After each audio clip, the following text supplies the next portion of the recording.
Assalamualaikum warahmatullahi wabarakatuh. Waalaikumsalam warahmatullahi wabarakatuh. Waalaikumsalam.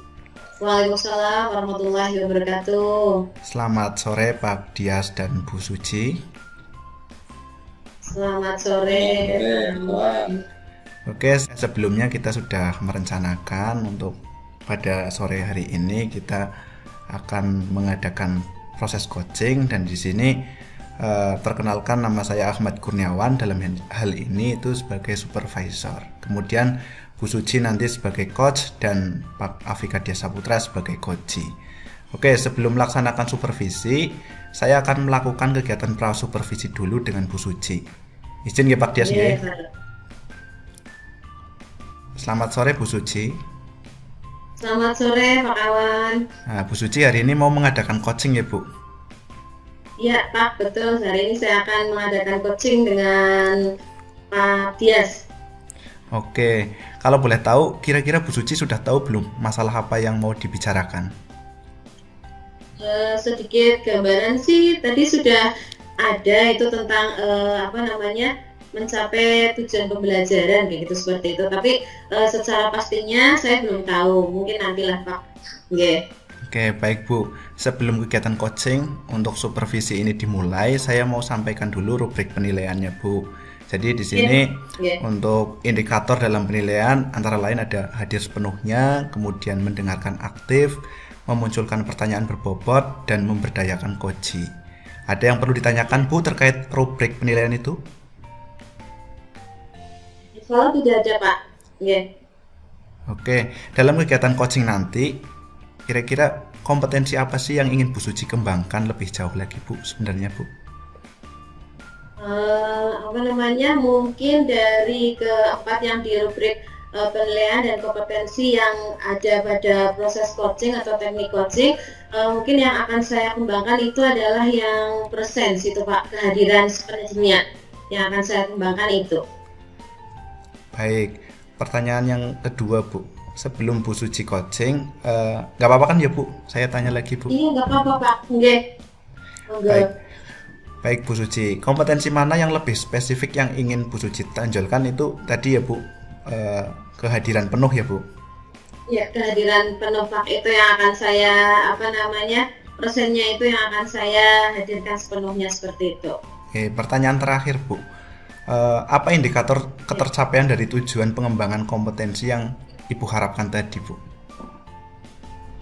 Ya, mungkin dari yang ingin tadi saya kompetensi yang ingin saya kembangkan itu kan tadi kehadiran penuh ya Pak. Nah, nanti di kehadiran penuh kan itu juga bisa untuk nantinya saya mendengarkan secara aktif dan juga menanyakan pertanyaan berbobot, karena kehadiran penuh itu kan juga sangat dibutuhkan untuk bisa mendengarkan secara aktif dan juga menanyakan berbobot lah. Yang ingin indikator dari keberhasilan suatu coaching, proses coaching ini mungkin nanti dari si coachingnya itu bisa menemukan solusi, seperti itu Pak, bisa menemukan solusi dari permasalahan yang coach saya itu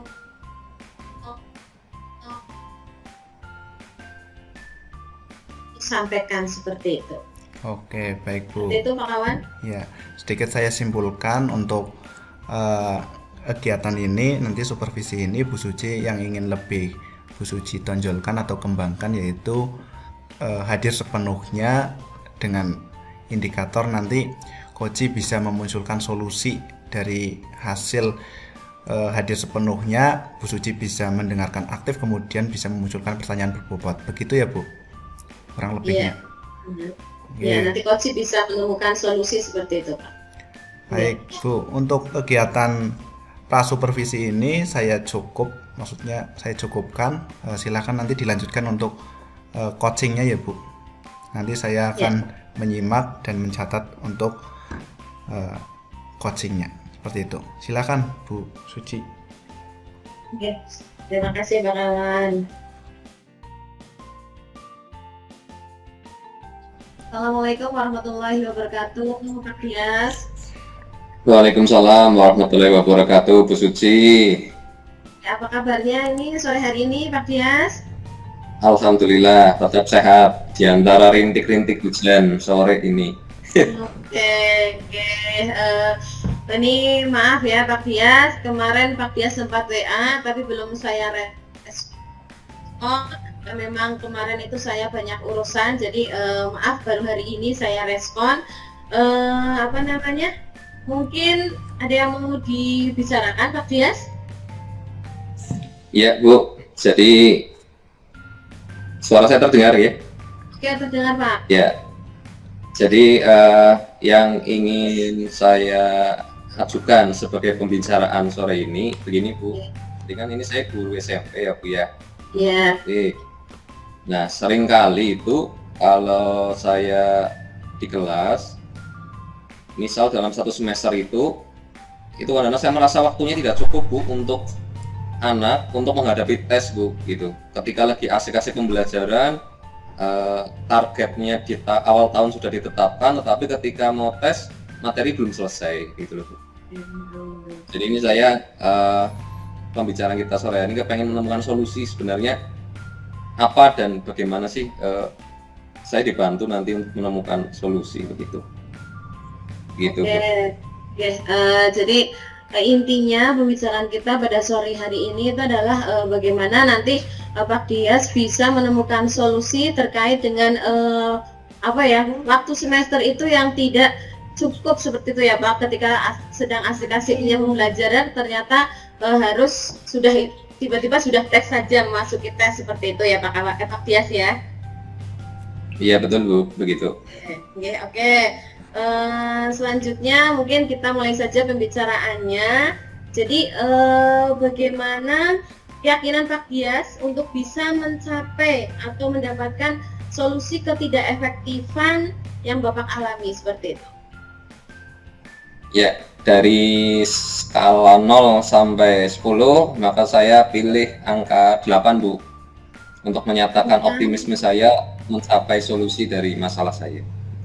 Ya, berarti untuk bisa mengatasinya itu Pak Dias skalanya itu 8 gitu ya. Gitu ya Pak ya? Ya. Oke, terus terima kasih, jadi awal yang bagus untuk bisa mencapai angka 8 tersebut ya Pak. Boleh kalau boleh saya tahu dari permasalahan dari keefektifan waktu yang tersedia itu apa ya Pak?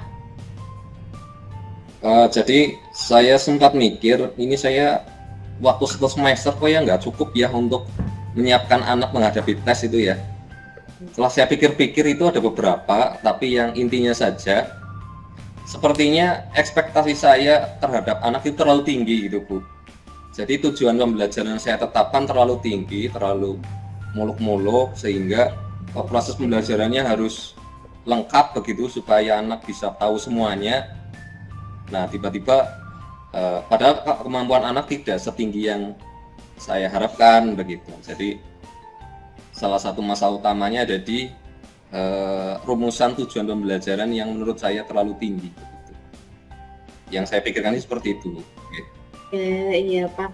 Terus terima kasih Pak Dias sudah mau terbuka kepada saya. Jadi karena memang muluk-muluk tadi ya, kepengen yang tujuan pembelajaran yang dicapai itu terlalu muluk-muluk seperti itu. Nah, terus mungkin peluang apa yang bisa Pak Dias itu lihat ke depan itu seperti itu? Peluangnya itu apa? Saya melihat beberapa peluang Bu. Jadi saya kan punya teman sejawat, saya juga punya MGMP. Saya bisa manfaatkan komunikasi itu untuk sharing tujuan pembelajaran saya itu. Kalau dalam 1 tahun saya berikan seperti ini, menurut jenengan apakah itu realistis untuk diterapkan begitu. Jadi saya optimisi mendapatkan jawaban dari mereka, baik itu teman-teman saya sekantor maupun teman-teman MGMP, untuk menilai apakah rumusan tujuan pembelajaran saya itu yang sudah saya tetapkan setahun apakah realistis dalam 1 tahun untuk anak-anak yang mungkin di tempat saya berbeda dengan anak-anak di kota seperti itu, yang kemampuannya juga berbeda. Jadi saya bisa mengandalkan mereka untuk saling memberikan umpan balik ke saya terkait tujuan pembelajaran itu. begitu Bu. Peluang saya menurut saya di situ. Mantap ya Pak Dias. Jadi juga sudah intinya sudah pernah berkonsultasi dengan pihak MGMP seperti itu ya Pak ya. Terus selanjutnya mungkin ini terkait dengan tadi ini juga tadi sudah sebagian juga sudah masuk ke rencana ya Pak ya. Kita ngobrol dengan MGMP dan lain sebagainya seperti itu ya. Mungkin ini yang mau saya tanyakan kembali itu adalah rencana ini Pak, tadi kan itu juga sudah bagian dari rencana. Rencana untuk mengatasi ketidakefektifan waktu dengan mempertimbangkan daya dukung tadi itu Pak. Oke. Jadi rencana konkretnya begini Bu. Tadi kan hanya sekilas saja saya sampaikan. Rencana konkretnya saya akan petakan ulang waktu efektif, waktu yang benar-benar dipakai untuk pembelajaran dalam jangka waktu 1 tahun. Kemudian yang kedua, saya akan rangkum lagi tujuan pembelajaran itu. Saya konsultasikan ke teman-teman MGMP, mendapatkan umpan balik seperti apa. Nanti saya susun lagi Bu tujuan pembelajarannya. Kemungkinan ini akan disederhanakan begitu, tidak terlalu banyak, tapi juga tidak terlalu sedikit begitu. Sesuai ukuran kemampuan anak-anak di tempat saya Bu, seperti itu. Nanti tahun depan saya akan pakai itu sebagai bahan membuat RPP begitu, sehingga harapannya tahun depan saya sudah bisa, atau semester depan saya sudah bisa melaksanakan pembelajaran dengan waktu yang ada, sehingga waktunya cukup, karena bagi saya itu sangat penting. Karena kalau tidak selesai saya merasa berdosa Bu, begitu. Sudah saya tetapkan, ternyata tidak tersampai. Anak-anak sih tidak protes, tidak tahu apa yang mereka harus kuasai, tapi kan saya sebagai guru tahu begitu. Ketika tidak selesai, maka ada rasa berdosa begitu. Jadi saya optimis lah semester depan bisa saya perbaiki begitu. Itu yang paling saya bisa lakukan untuk beberapa waktu ke depan. Oke, mantap sekali Pak Dias. Jadi rencananya sudah tersusun sangat rapi ya Pak, tadi dari konsultasi dengan MGMP, terus juga meringkas tujuan-tujuan pembelajaran ya, biar tidak muluk-muluk, terus tidak banyak tapi juga tidak sedikit seperti itu ya Pak ya.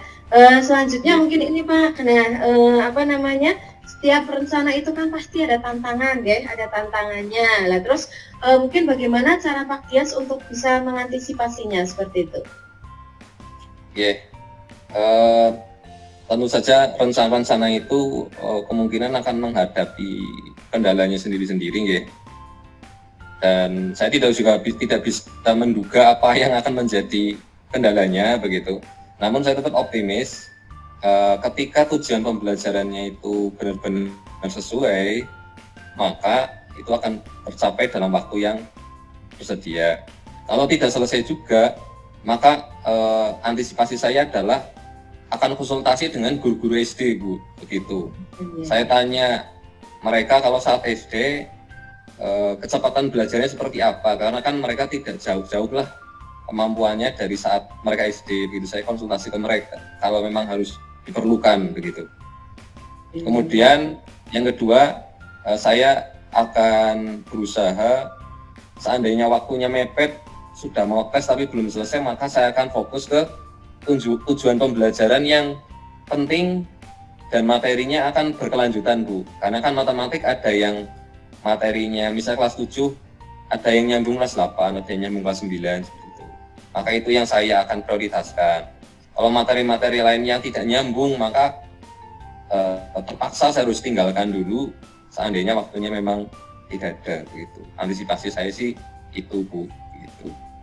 Berarti dari tantangan tadi, terus Pak Dias juga sudah bisa untuk mengantisipasinya ya Pak ya. Jadi kalau nanti yang materi-materi tidak nyambung bisa ditinggalkan seperti itu nggih, biar nanti anak-anak juga bisa fokus seperti itu. Terus selanjutnya ini mantap sekali nih Pak. Jadi nanti saya doakan semoga rencana Dias itu berhasil. Selanjutnya ke ini komitmen itu Pak, komitmen yang Pak Dias ingin komitmen terhadap rencana tadi Pak, maksudnya komitmen Pak Dias dari rencana yang Dias buat seperti itu bagaimana Pak? Yeah. Jadi komitmen saya jelas bahwa kan saya seorang guru begitu. Tugas utamanya tentu mengajar, mendidik dengan cara merencanakan, melaksanakan evaluasi dan sebagainya. Dan itu tugas pokok saya begitu. Ketika ada masalah yang muncul, termasuk masalah yang tadi saya sampaikan di awal, maka saya sebagai seorang guru akan tetap memecahkan itu sebagai bagian dari usaha saya untuk memenuhi tugas saya, Bu, begitu, agar gaji saya itu sah dan berkah begitu. Walaupun anak tidak menuntut begitu. Kalau tidak selesai anak juga tidak protes-protes banget, itu malah ya yang penting selesai, ya sudah, tes ya tes begitu.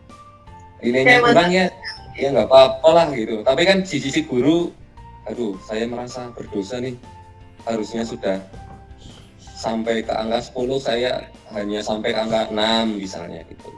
Waktunya sudah harus tes gitu. Jadi saya berkomitmen akan benar-benar menemukan solusi masalah ini sehingga waktu yang ada benar-benar bisa mencapai tujuan pembelajaran yang saya tetapkan gitu. Demikian sekali nih Awan komitmennya ya. Jadi sudah komitmennya. Terus selanjutnya mungkin ini Pak, siapa yang mungkin Pak Awan Dias akan libatkan dalam menjaga komitmen ini. Maaf Pak Awan Dias ini. Iya Bu, yang saya libatkan tentu pertama kepala sekolah, karena beliau yang mengawasi saya dalam proses kegiatan saya sehari-hari, maka saya minta bantuan kepala sekolah untuk kontrol saya, karena kan nggak mungkin saya satu sisi fokus ke anak, satu sisi saya harus fokus pada diri saya sendiri, kayaknya agak kesulitan. Ketika di kelas ya tentu saja semuanya tercurah di sana, gitu. Kadang-kadang saya perlu bantuan kepala sekolah dalam hal ini dan teman-teman sekantor saya gitu. Kalau hasil tesnya matematikanya bagus misalnya, kan itu semua guru-guru tahu begitu.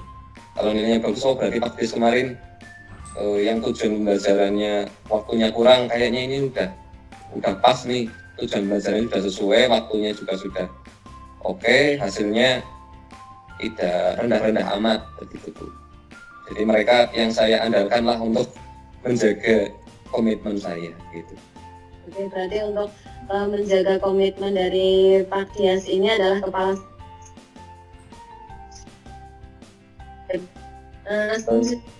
Pak, tindak lanjut dari perbincangan kita hari ini seperti itu. Tindak lanjutnya seperti apa? Ya, tindak lanjutnya saya akan menuliskan rencana ini dalam buku agenda saya begitu nggih.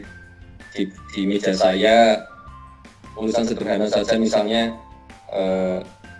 tepati waktu agar gaji berkah dan anak bahagia, misalnya kayak gitu Bu. Untuk pengingat saja, tidak menjadi sesuatu yang besar, tapi untuk pengingat, oh ini saya hari ini kemarin sudah berkomitmen dengan diri saya sendiri, disaksikan Bu Suci begitu. Saya akan tulis itu sebagai pengingat, karena barangkali saya lupa begitu, saya bisa melihat itu sudah ingat lagi begitu. Oke, mantap sekali ya Pak Dias. Saya doakan mudah-mudahan rencananya juga berhasil, terus di komitmennya juga dijalankan, dan nanti yang menjaga komitmen ya tolong libatkan nih Pak, karena ini kan juga termasuk kolaborasi untuk bisa menjaga komitmennya dari Pak Dias. Ini satu lagi pertanyaan Pak, mungkin bagaimana perasaan Pak Dias setelah ngobrol dan berbincang-bincang dengan saya ini Pak? Alhamdulillah jadi lebih cerah Bu. Tadi mendung-mendung gimana, sekarang lebih jelas.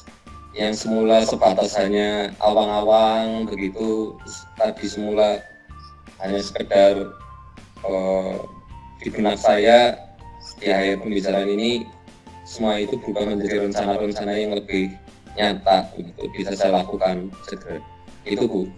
Oke, terima kasih Pak Dias. Sekali lagi saya doakan semoga rencana dari Pak Dias itu bisa terlaksana semuanya dan bisa sukses seperti itu ya Pak Dias ya. Masih ada terima kasih Bu. Kira-kira masih ada yang mau diperbincangkan lagi Pak Dias? Saya pikir cukup Bu. Nanti saya kabarin saja kabar baiknya begitu. Saya berhasil menepati waktu, nilainya bagus-bagus begitu. Ya, nanti saya kirim seperti itu. Oke. Terima kasih. Kalau begitu saya cukupkan. Saya undur diri ya Pak Dias. Assalamualaikum warahmatullahi wabarakatuh. Waalaikumsalam warahmatullahi wabarakatuh. Baik Bu Suci, saya ambil alih nggih. Terima kasih Bu Suci dan Pak Dias yang telah melaksanakan kegiatan coaching. Nah, tibalah saatnya untuk pasca supervisi. Nah, di sini saya ngobrol dengan Bu Suci lagi nih, Pak Dias. Bu Suci, bagaimana Bu Suci menilai sendiri performa dalam kompetensi tadi dari coaching tadi? Bagaimana Bu, menurut Bu Suci? Kalau menurut saya nih Pak, tadi karena indikator yang ketercapaian saya itu adalah hadir sepenuhnya. Saya rasa juga saya sudah hadir sepenuhnya untuk bersama coach dalam proses coaching ini, seperti itu Pak. Mungkin kalau di skala ya saya sudah skalanya 8 seperti itu Pak. Ya Bu, berarti dari Bu Suci sendiri ini sudah tercapai ya Bu untuk indikator yang tadi ya Bu? Iya Pak, seperti itu. Oke Bu. Tadi untuk yang menemukan solusi tadi juga Pak Andika Dias itu juga sudah bisa menemukan solusi dari permasalahannya, seperti itu. Oke, boleh saya ingin menyampaikan hasil pengamatan saya Bu? Boleh sekali Pak, monggo itu untuk perbaikan saya ke depannya, seperti itu Pak. Monggo, ini yang saya harapkan. Oke, baik, Bu Suci tadi telah meng-coaching Pak Afika Dias. Jadi tadi dari awal saya lihat, saya amati untuk secara umum ya Bu, secara umum dulu. Kalau tadi memang kompetensi yang secara spesifik itu Bu Suci adalah kehadiran penuh, tapi memang saya menyoroti semuanya Bu. Di sini saya melihat untuk alur percakapan Tirta itu sudah tercapai, kemudian di situ sudah menggunakan prinsip-prinsip coaching gitu. Di situ ada kemitraan, kemudian memberdayakan coach dan lain sebagainya gitu ya Bu. Kemudian dari sisi yang lain tadi untuk kompetensi, walaupun Bu Suci ini secara spesifik itu di kehadiran penuh, tapi nyatanya ya tadi sebagai syarat untuk menentukan pertanyaan berbobot, dan di situ memang nampak jelas bahwa pertanyaan Bu Suci itu memang sudah berbobot Bu. Di situ dilihat dari indikator bahwa dari si coach itu bisa memunculkan solusi, terus bisa mengungkapkan fakta-fakta yang ada seperti itu. Nah, di sini menurut Bu Suci, untuk rencana tindak lanjut apa yang ingin Bu Suci lakukan berdasarkan hasil coaching yang baru saja dilakukan itu tadi Bu? Ya, terima kasih Pak Awan. Berdasarkan dari proses coaching tadi saya dengan Pak Dias, rencana tindak lanjut saya itu adalah saya ingin lagi menambah jam terbang, seperti itu Pak, dari proses coaching ini. Jadi nanti biar saya itu terbiasa untuk bisa berbincang dengan rekan kerja atau keluarga, teman, seperti itu ya. Biarpun tidak dalam posisi di sekolah, tapi saya bisa menerapkannya seperti itu tanpa harus tahu itu adalah proses coaching, seperti itu Pak. Baik Bu Suci, untuk hasil pengamatan tadi ini sudah saya catatkan di form supervisi akademik. Semoga kompetensi coaching Bu Suci semakin meningkat ya Bu. Terima kasih Pak Rahman. Dan semoga tadi yang sudah diobrolkan ya ini Pak Dias nanti bisa teratasi dan terselesaikan seperti itu, dan ditindaklanjuti ya Pak. Oke, saya kira cukup. Oke, saya kira cukup. Terima kasih atas waktunya Bu Suci dan Pak Dias. Apabila ada kata-kata yang kurang berkenan, saya mohon maaf yang sebesar-besarnya. Saya akhiri. Wassalamualaikum warahmatullahi wabarakatuh. Waalaikumsalam warahmatullahi wabarakatuh.